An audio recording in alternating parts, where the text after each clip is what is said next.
Hi guys, magandang araw muli. At marami po ulit nagtatanong, no?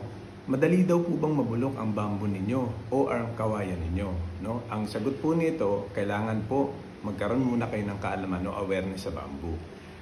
Marami pong kalaban ang bamboo para mabulok po siya.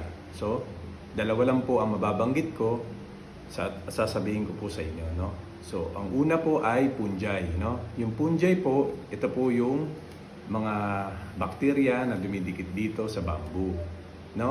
Number one problem po ng bamboo kaya madaling mabulok, punjay, no? So, yun po yung number one niya, no? So, number two naman po, yung mga wood borer po, yung mga anay, no?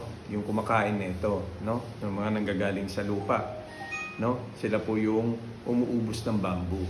Kaya po nauubos po siya. So nagkakaroon ng bukbok, nagkakaroon ng punjay, kaya po madali po silang masira. So ano po dapat gawin? Kailangan po gamutin yung bamboo.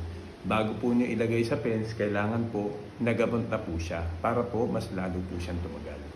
So sa susunod ko po isasabihin kung ano po yung mga dapat gawin at tamang procedure sa pag-treatment. No? Salamat po!